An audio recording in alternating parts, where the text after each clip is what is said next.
The following program may contain coarse language, violence, nudity, mature subject matter, or scenes which may not be suitable for all viewers. Viewer discretion is advised. This is the X-Zone Broadcast Network, broadcasting worldwide on broadcast affiliates and satellite program providers, including CNN Broadcast Network, Sirius Satellite Network, Star Media, Good News Radio Network, Angel Broadcast Network, Wiki Broadcast Network, and WPBN TV. For more information on the X-Zone Broadcast Network, visit us at www.xzbn.net.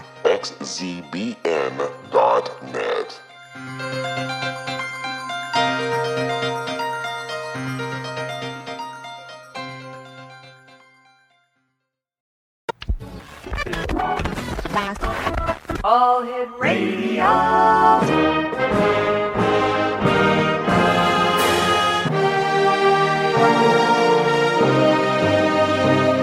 Welcome to the X-Zone, a place where fact is fiction and fiction is reality. Now, here's your host, Rob McConnell.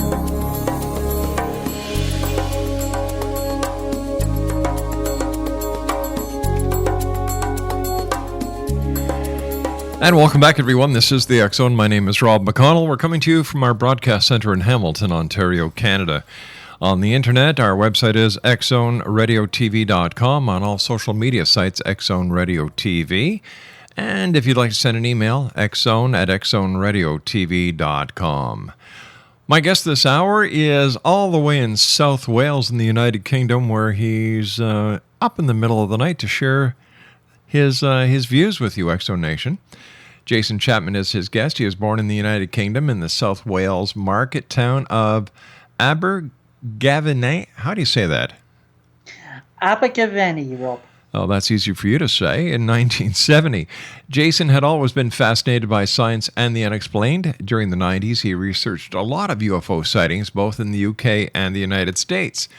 Now, in 1995, he embarked on a road trip to the state of Nevada to learn the truth about Area 51. A massive fan of the X-Files and dark skies and science fiction, Jason started to write in the early 90s articles for various UFO and paranormal-themed magazines. In 2012, Jason set about writing the Angel Committee, developing an entire franchise focusing on the UFO phenomenon and the government cover-up. Jason has also written short stories called Tales from Majestic, set in the wake of the Roswell incident of 1947, and a spin-off from the Angel Committee. He is currently working on the sequel novel, The Angel Conspiracy, as well as developing other writing projects for publication. Joining me now from South Wales in the United Kingdom is Jason CHAPMAN. And Jason, good morning. Well, actually, good evening to you in Canada. Yes, it is morning here in Great Britain. It's just gone 2 a.m. Wow. Tell me something, Jason. Now, what was it that thrust you into your love for the paranormal and UFOs and the search for extraterrestrials? Well, I've always been a believer in UFOs, and I firmly believe that we're not alone in the universe. I think what thrust me into it was the first time I watched Steven Spielberg's Close Encounters of the Third Kind. Oh, yeah. I was totally blown away by it, and it just got me so hooked and interested on the subject of UFOs. I started to get into it at an early age. I bought some books when I was 10. And I've been hooked ever since. Tell me, have you ever seen a UFO? No, I'm afraid not. I have never seen a UFO or had any kind of alien encounters, although I've spoken to people who have, and some of their stories are very interesting. Other stories you've got to take with a pinch of salt. Now tell me, what is the Angel Committee, Jason? The Angel Committee is a novel set in 1952. It's set in the wake of the 1952 Washington UFO flap. And it's set in Great Britain, and it follows a Cambridge professor who's one of Churchill's chief scientific advisors. And he basically is asked to chair a committee whose key task is to investigate UFO sightings across the UK. And he soon finds himself knee-deep in aliens and KGB and CIA agents trying to acquire alien tech and learn the truth themselves about UFOs. Jason, do you think that there is, in fact, a government conspiracy around the world to suppress the truth about UFOs? I think there is, although, we live in a time where it's hard to put our finger on what exactly they are covering up. Stories like Roswell and Rendlesham Forest do stand out amongst others. There's been plenty of incidents throughout the last 70 years where very credible witnesses have come forward and told their stories about close encounters of the third kind, first, second, and third kind, including astronauts. Even Buzz Aldrin has hinted at the fact that there's some kind of ongoing cover-up at NASA and the rest of the U.S. government. Yeah, there's a lot of questions that remain unanswered, and I believe that it's these unanswered questions that fuel the conspiracy theory. I'm sure if the veil of secrecy was to be dropped and national security was not at risk, I'm sure that a great number of so-called UFO sightings would be explained. However, I still believe that a very small proportion of all UFO sightings would remain unknown. Jason, stand by. You and I have to take our 2-minute commercial break. We'll be right back. Exo Nation, Jason CHAPMAN is our very special guest of this hour. Here's his blogspot, angelcommittee.blogspot.co.uk, and on Facebook, the Angel.Committee. My name is Rob McConnell. This is the X Zone. Jason CHAPMAN and I will return on the other side of this 2-minute commercial break. Don't go away.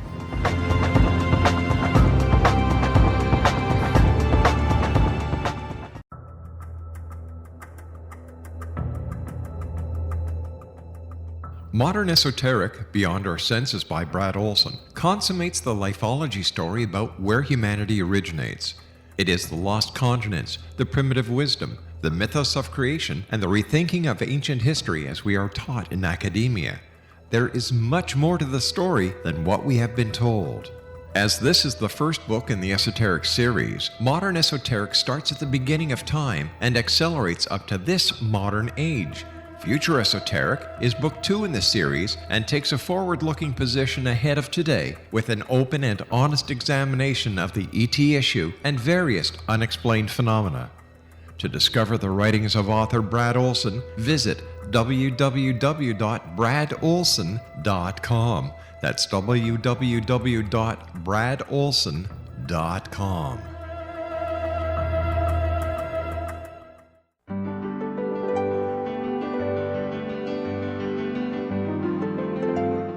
Named one of the world's greatest psychics, Elizabeth Joyce is now giving readings worldwide via Skype. Elizabeth Joyce is recognized for her clairvoyant ability to help find missing persons, her analysis of dreams, past life regression work, mediumship, and her accurate predictions. Elizabeth has been a frequent guest on the X Zone radio show with yours truly, Rob McConnell, now for several years. For an appointment with Elizabeth Joyce, call 201-934-8986 or Skype at elizabeth.joyce. And for more information, you can always visit Elizabeth Joyce online at www.new-visions.com.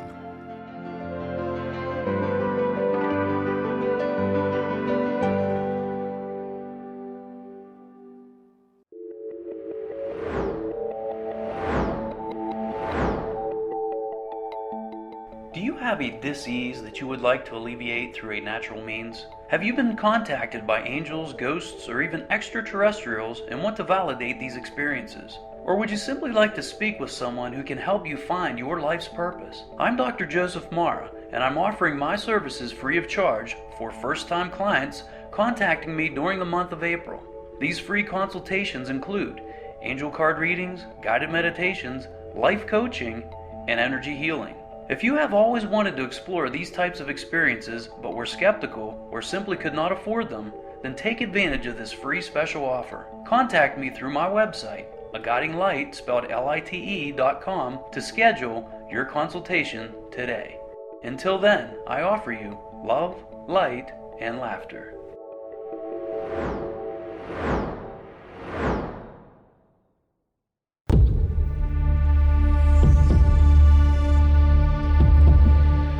Jason Chapman is my special guest, X-Zone Nation. His blog spot is angelcommittee.blogspot.co.uk. And he's also on Facebook and Amazon. All you have to do is just search his name on Amazon, Jason Chapman. Jason,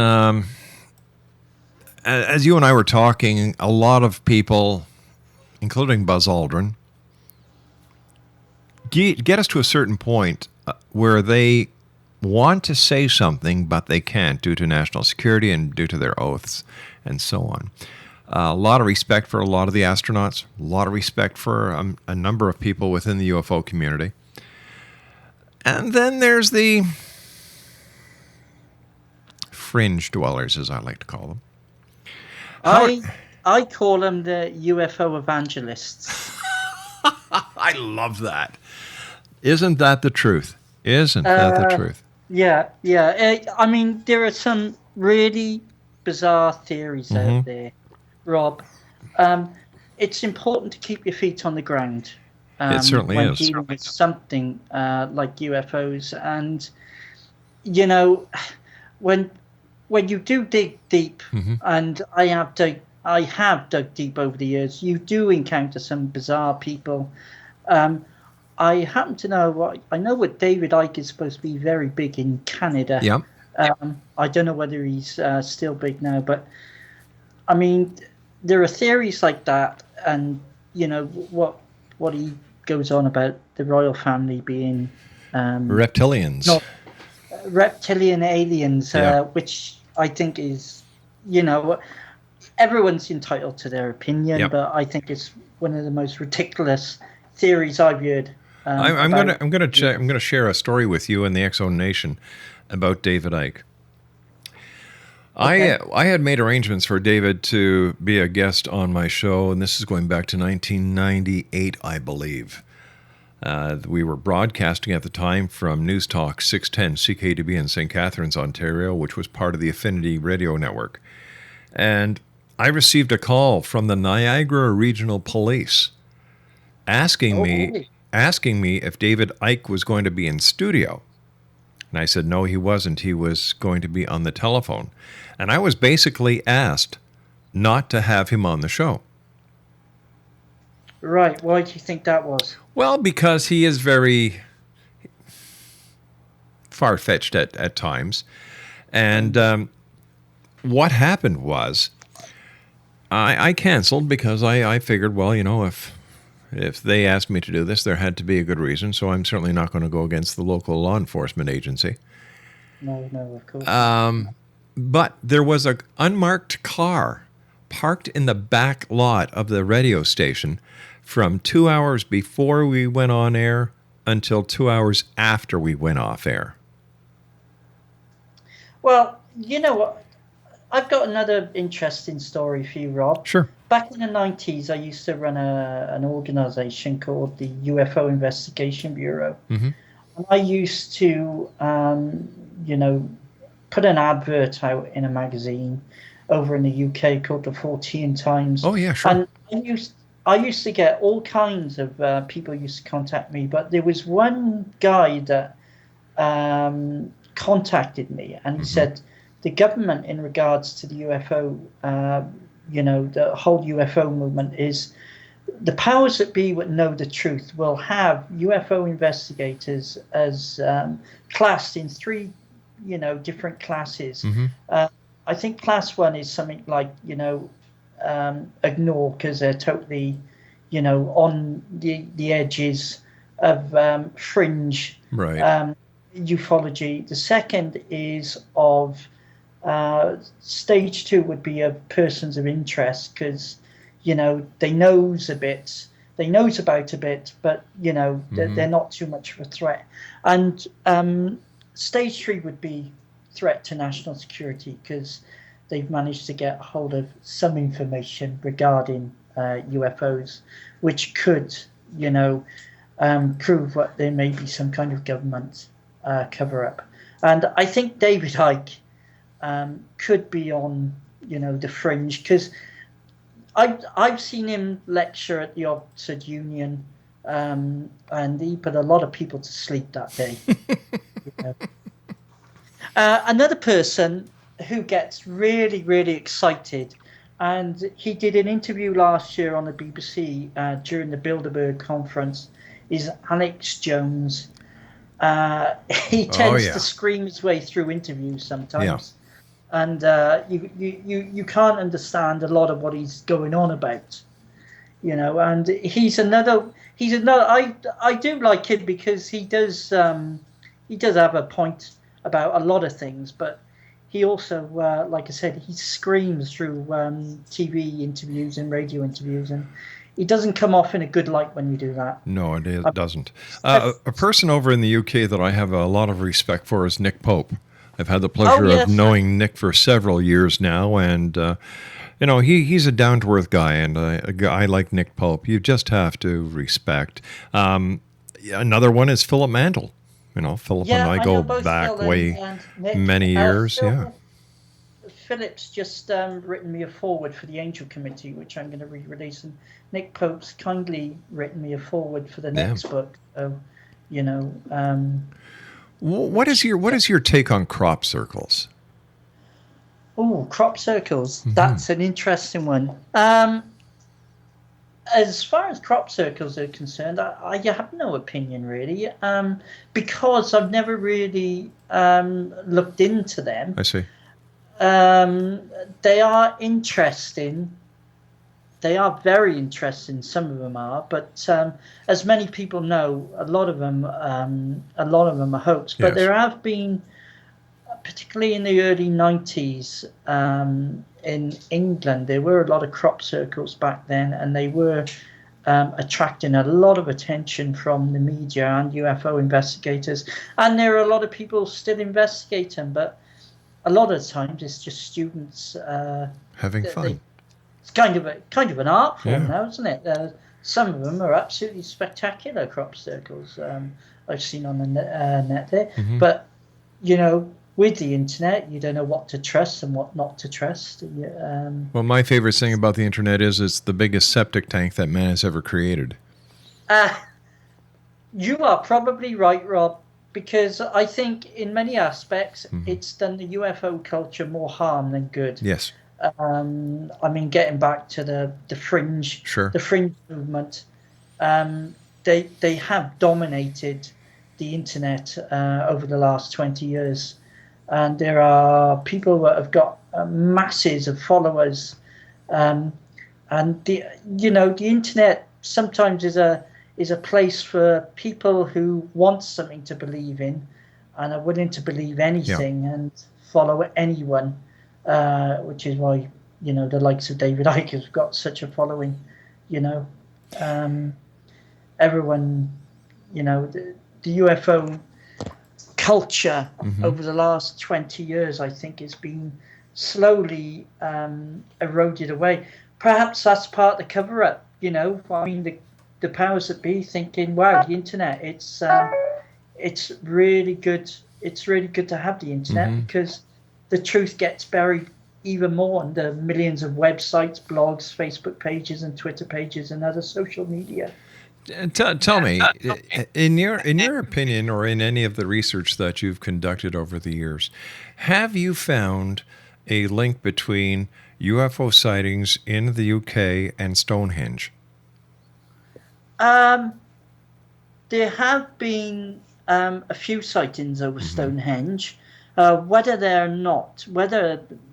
are actual real sightings, I don't know. But there's a town in down that way called Warminster, which a very good friend of mine, Kevin Goodman, who's another UFO investigator, has been researching for years. And there seems to be a lot of activity down that way. And I think there's a major conference here next year celebrating 50 years of Warminster, because there's been a number of sightings. There are also ley lines down in Warminster and going through Stonehenge. And of course, as you know, UFOs have been linked with ley lines. As far as Stonehenge is concerned, I haven't found any link between Stonehenge and UFOs. But there are people who believe that Stonehenge is just a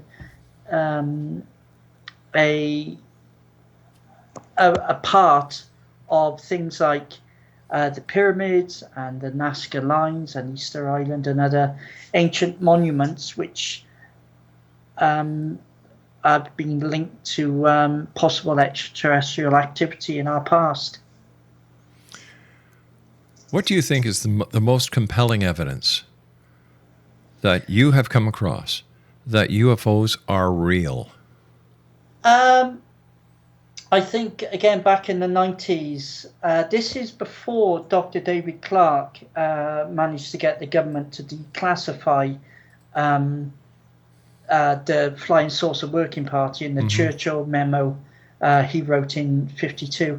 I encountered a man who claimed that Churchill was very interested in the subject back in the 50s, and there was a group running. So I knew about the Flying Saucer Working Party before it was declassified. It was just proving it. A lot of material involving UFOs is all about being able to prove that it's real. But it's not a case of whether I've come across information to point to whether it's real. It's all about the belief system. I believe there is an ongoing cover-up, and I'm one of those people that don't need hard evidence to back it up. I'm a believer. I'm glad you're with us, Jason. You and I have to take our news break at the bottom of the hour. Please stand by. Exonation, our guest this hour is Jason CHAPMAN. Here's his information. His blog spot is angelcommittee.blogspot.co.uk. He's on Facebook as well as Amazon. All you have to do is just search it and put his name in the search line as Jason CHAPMAN. It's that simple. And Jason and I will be back on the other side of this commercial break with the news as we continue our investigation into the world of the paranormal and the science of parapsychology from our broadcast center here in Hamilton, Ontario, Canada. If you'd like to send us an email, always glad to hear from you, the members of the worldwide Exonation. Exxon at xzoneradiotv.com. And a couple of things. The new Exxon store is open at www.thexzonestore.com. We'll be back on the other side of the news. Don't go away.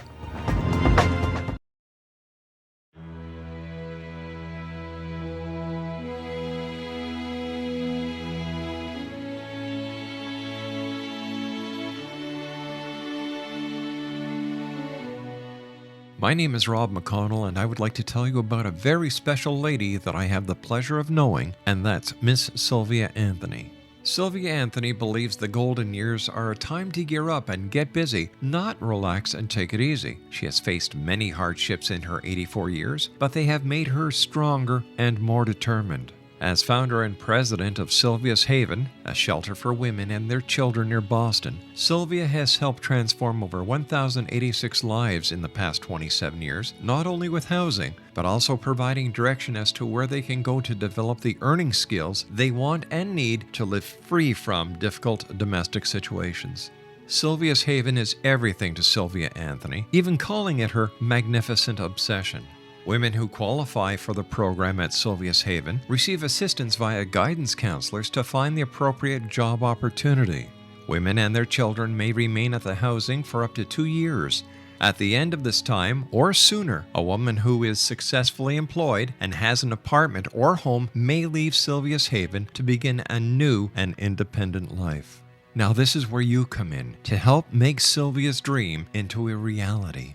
Sylvia's dream is to have a Sylvia's Haven in every state to help as many women and their children as she can, and to help this dream come true. A crowdfunding site has been established which can be accessed at www.sylviasdream.org. Now that's www.sylviasdream.org. With your financial help and support, Sylvia Anthony will continue to help those in their time of need, not only in the Boston area, but with her dream of having a Sylvia's Haven in every state of the United States.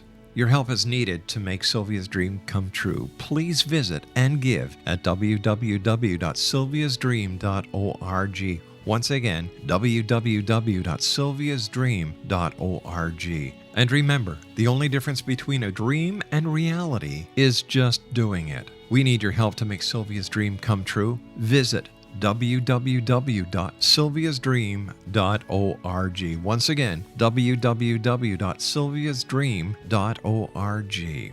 For the X Zone Radio TV show and the X Chronicles newspaper, I am Rob McConnell.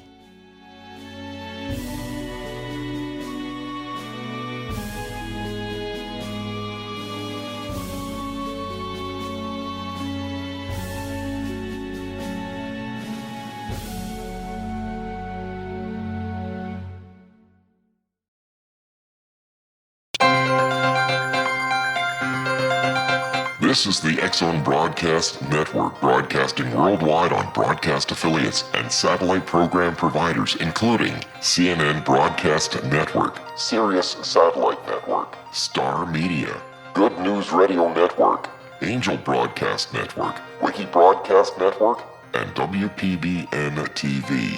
For more information on the X Zone Broadcast Network, visit us at www.xzbn.net.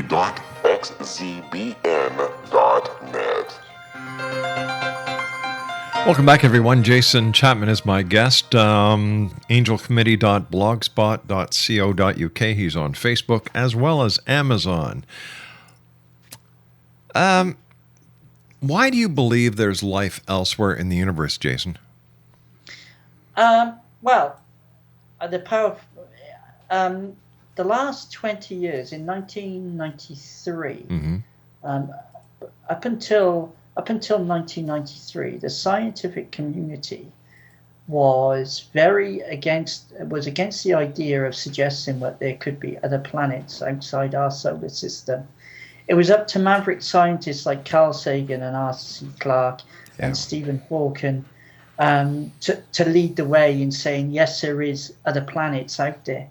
And in 1993, when they discovered Pegasus B53, it opened up a whole new idea for me that now what we know, there are actual planets outside our solar system. It's not much of a leap of faith to believe that there is probably life on a good many of them planets. I mean, last year, even NASA have said that every star you see in the night sky could well have a planetary system around it. And there are like 300 or 400 billion stars in our galaxy alone. That's potential for tens of billions of life-supporting planets. You know, it's no longer a question of, belief. It's a question of, there is. But I think the question where everyone asks, well, if there is life out there, where is everybody? But I don't think a lot of people who ask that question don't know how big space actually is. It is very big, and it's just a case of us finding how to navigate that space in a short space of time and be able to go there and back in a lifetime, or like the Star Trek Enterprise does on Star Trek. But you know what? I find it rather funny that everyone who wants to believe that there is life on other planets, and I agree with you, the statistics alone assure you that there is life on other planets. However, how do we know the life that we are expecting to exist there really does? For example, we're a carbon-based unit. Maybe on some other planets, it's a silicone-based unit. So we could actually have visitors here on this planet without even knowing it, because we're not looking for a different species. We're looking for people who look like us, or the Greys, or whatever. Yeah, there are a lot of, a lot of these UFO alien encounter stories do have, most of them are consistent with the Greys, and you've got humanoid looking aliens, Right. Physics in this part of the galaxy may be totally different from physics in another part of the galaxy. I mean, it doesn't matter if it's a blob of jelly crawling around on a surface; it's still life to me. Sure. Of a barren terrain somewhere. Everyone is. I suppose science fiction over the years have helped us build our expectations of what life could look like outside our solar system.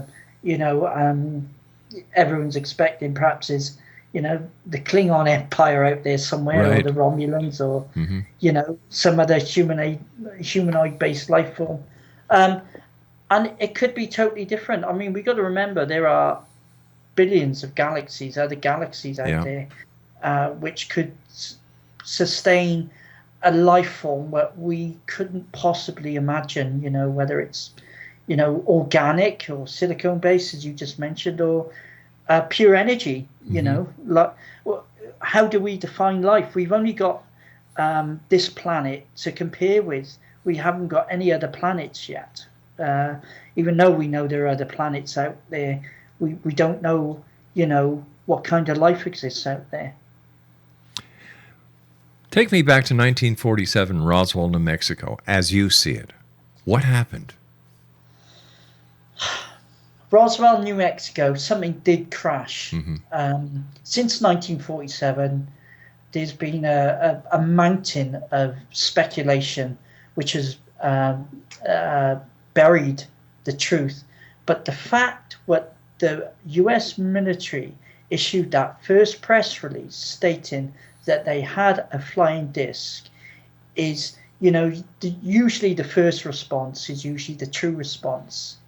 We're talking about trained military observers here. Well, high-ranking military personnel who would know the difference between a downed aircraft and something else. So the fact that newspaper article came out within hours of whatever it was that crashed is definite indication to me that whatever crashed at Roswell was something so unusual. It wasn't anything what they'd encountered before. It wasn't Russian and it wasn't German. There are so many theories. And then you've had other personnel like Jesse Marcel that came forward in the 1970s to say it wasn't a weather balloon that come down. But you see, I don't want to, you'll have to excuse me for interrupting here. But when it comes to Jesse Marcel, I don't give him any credibility whatsoever, and I'm going to tell you why. He was the base intelligence officer. He goes out to Brazel's farm, finds all this debris that he can't identify. He puts it into his vehicle, and instead of doing the professional, the absolute necessary point of bringing the debris from the ranch directly to the airbase and maintain the chain of custody, what does he do? He goes home, wakes up his wife and wakes up his kid, and lets them manipulate the evidence. That's a good point you raised there. Yeah, that alone, in my opinion, as a former cop, blows that case wide apart. I'm sorry, scrap it. You think Roswell, nothing crashed there? Something did crash. Did crash. But not extraterrestrial. I don't believe so. Because we're looking at the end of World War II. We know that Fugos that were launched from Japan into the jet stream had made their way several times over into the U.S. In fact, there were people that were killed in, I believe it was the Washington State, by the incendiary devices that these Fugos dropped. Right. So that could be one possibility. Project Mogul is another possibility, and people like Kevin Randle and some other Roswell investigators are changing what they thought to be a UFO crash and are now re-examining the Mogul possibility. Project Mogul was a project which monitored nuclear detonations in High the altitude, Soviet that's Union. right. Yeah. But didn't the Soviets not detonate their first bomb until 1949? That's when they first detonated their first atomic bomb. I believe that Project Mogul was a preventative measure. After all, the Americans had dropped the bombs on Hiroshima and Nagasaki by this point. Yeah. The planes that took off to do the bombings, didn't they leave from Roswell? Yeah, well, that was the first nuclear Air Force, the first response nuclear tactical bomber. So it would only make sense to me that if I could create a nuclear weapon, that I'd want to make sure that my adversaries weren't trying as well. So that's another possibility. Like I said, the biggest bone of contention I have with the entire Roswell case or mystery or whatever you want to call it is the fact that Jesse Marcel, who was supposed to be the base intelligence officer, broke the chain of custody with the evidence. Once you do that, that case is no longer valid. Why did he think that this was extraterrestrial? Nobody knows. Nobody knows. Nobody ever decided to ask hard questions. No one. Like, no. I've spoken to Stanton Friedman. I've spoken to Kevin Randle, Schmidt. The list goes on and on and on. Have you spoken to William Moore? Because he was the one of the key authors in the Roswell incident when he brought the book out in 1980, was it? I to be honest with you, to be honest with you, I'd have to check our guest list. Yeah. And then you had the alien autopsy film. Oh, that was when I first watched that, I thought knew straight away that's fake. I mean, Ray Santilli, who released that film, was just out to fool everyone anyway and make a ton of money from it. That's exactly it. Follow the money. That's all you have to do, no matter what it is in life that you question. Just follow the money. And did Jesse Marcel make a lot of money out of the Roswell? I don't know, but I know Stanton Friedman is getting his more than his 15 minutes of fame, and he had a heart attack a couple of weeks ago, and I hope that he's doing well. But when it comes to asking questions, direct questions, everybody seems to back away. And when I speak to the other investigators and researchers about the fact of breaking the chain of evidence and custody of the evidence, they say, "Oh, gee, we never thought of that." Why not? Yeah, well, hard questions need to be asked. I mean, some people do readily believe, without just on hearsay. And the Roswell story is one of those.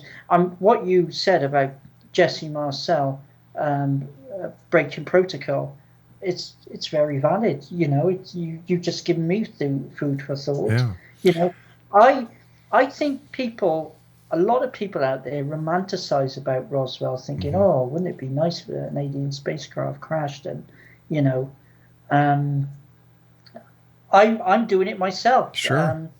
Tales from Majestic, my short story series, is based in the wake of the Roswell incident and follows, the months and years after that, and I guess I'm no different from any other writer out there. I've been criticized for what I'm doing as sort of like trying to steer away from the truth, but I don't think that anybody should fault anyone for the way they perceive an event. This is what makes us all so unique. This is what gives us the power of if. What if you're right and what if I'm wrong? Yeah.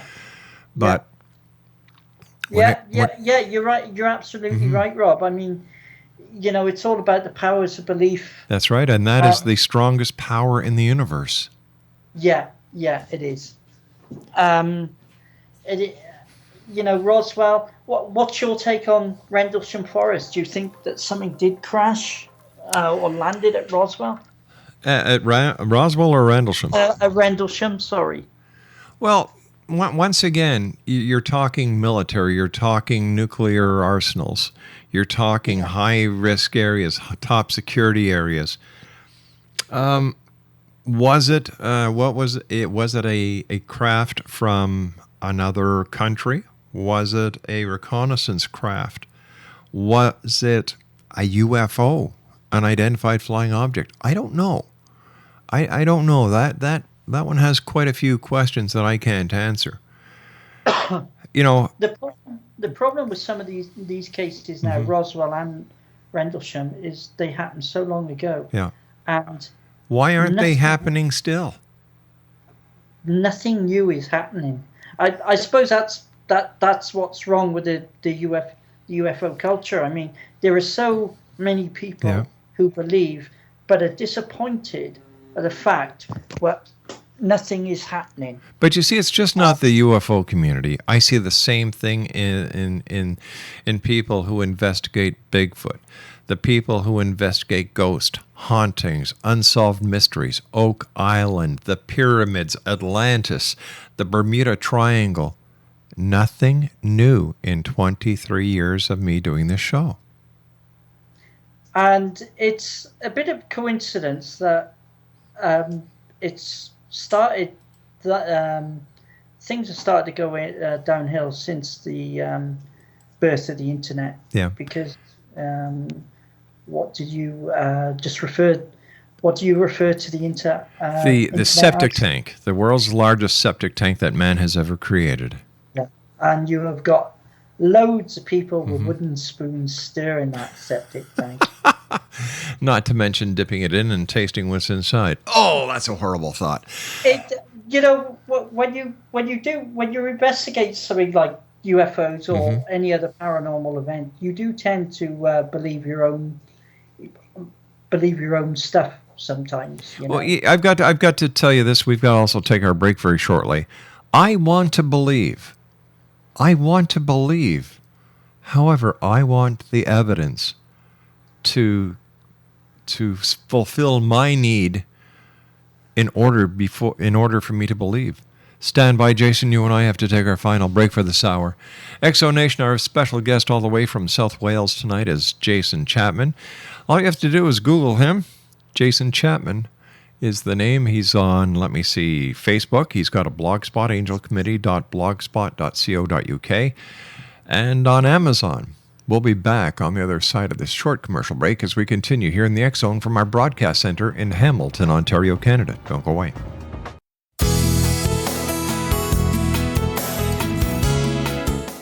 With each new extreme weather event or terrorist act, it becomes increasingly obvious that we live in uncertain and challenging times. We all buy car insurance. Why not collapse and catastrophe insurance? Matthew Stein, an MIT-trained engineer and green builder, has written 2 outstanding books to help people prepare, plan for, and deal with everything from minor situations lasting a few days to full-on collapse. Matt's first book, When Technology Fails, is a manual for self-reliance, sustainable living, and surviving the long emergency. This massive book covers the gamut from first aid and emergency preparedness to alternative healing, renewable energy, primitive living skills, and 18th century technologies that could be critical to your comfort and survival in a long-lasting crisis. Matt's second book, When Disaster Strikes, is a comprehensive emergency preparedness handbook and survival guide. When Disaster Strikes is an essential item for every family's go bag. Both books are available at all usual sources.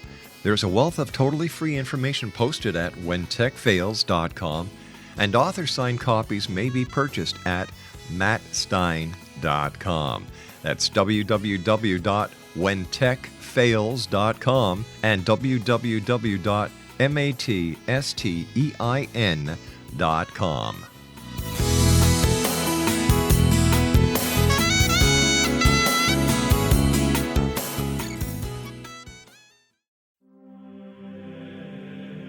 Rob McConnell here, presenting an overview for Nicholas Paul Jennings, author of a fascinating book, Amen. It presents facts revealed by Egyptologists, facts that enable us to understand why Amen is the beginning of creation of God. It provides recommendations for religious leaders of the major religions to unify their beliefs and teach the Word of God. Love one another. Amen informs people how mankind conceived God. It was the Egyptians that developed the concepts of a soul, a hereafter, and Son of God. And finally, after the worship of many gods, they conceived the belief in one universal God, the maker of all there is.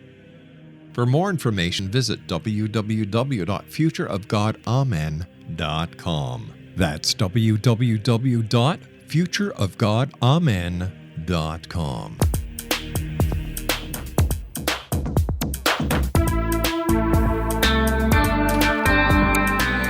Exo Nation, Jason Chapman is my guest. If you'd like to join him on Facebook, the .angel.committee is the Facebook handle.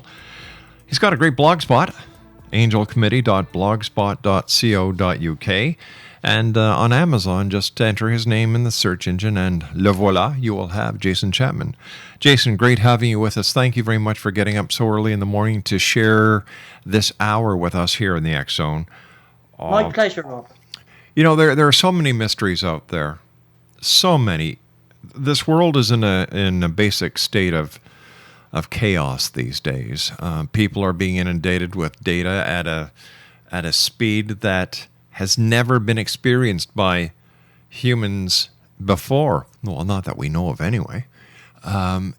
So the information is there, and I think that one of the problems that we're having is the condition of the world, and the aspect of extraterrestrials, those who were with us in the ancient times, those that we refer to as the ancient gods or the angels or the prophets or the philosophers, that gives us hope for a brighter tomorrow.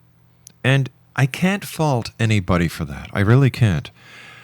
It's when the people don't take the feelings, the respect, and the humanity and just destroy a person or what they believe in. That upsets me. Yeah, well, there's a lot of people out there who want to shatter everyone's faith. I mean, come on, let's face it. I mean, the UFO culture over the years is just taking a constant battering from people who just, anyone who believes in UFOs is ridiculous. Well, I'm sure you've heard of MUFON, the Mutual UFO Network. I have, yes. Okay. One of their directors, and I'm not going to name him, he's the director of the state of Pennsylvania, MUFON.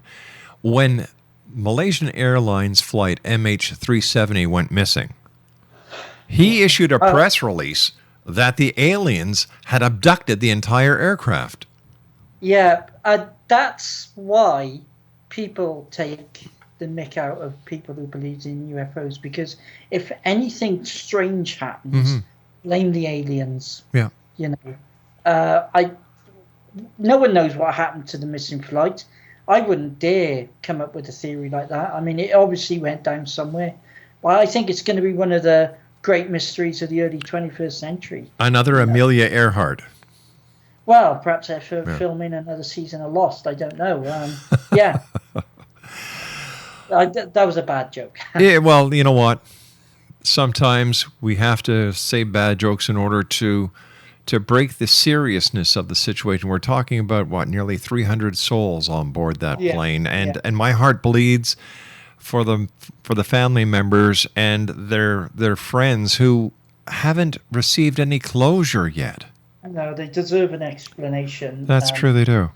There is some kind of mystery when you think about it, where it just vanished off the radar. Yeah. And then you've got the media who do nothing but speculate. Sometimes the media are worse than the most. Hey, listen, the new creed in the media is if it don't bleed, it don't lead.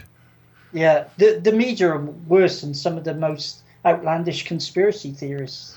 That is true. Half the time, it's the media what's fuel the conspiracy theories. Well, my friend, you and I have to say so long for tonight. I want to thank you once again, Jason. It's been a great pleasure talking to you. I wish you every success in the world. And I look forward to pleasure, Rob. I look forward to the next time you join us back here in the X Zone. Don't be a stranger. Okay. See you next time. Take care of yourself, my new friend. Exo Nation, Jason Chapman has been my guest this hour. He's in South Wales in the United Kingdom. angelcommittee.blogspot.co.uk, on Facebook, the.angel.committee, and on Amazon, just search his name, Jason Chapman, in the search engine. I'll be back on the other side of this news break at 6.5 minutes past the top of the hour as we continue here in the X Zone from our broadcast center in Hamilton, Ontario, Canada. My name is Rob McConnell. Don't go away.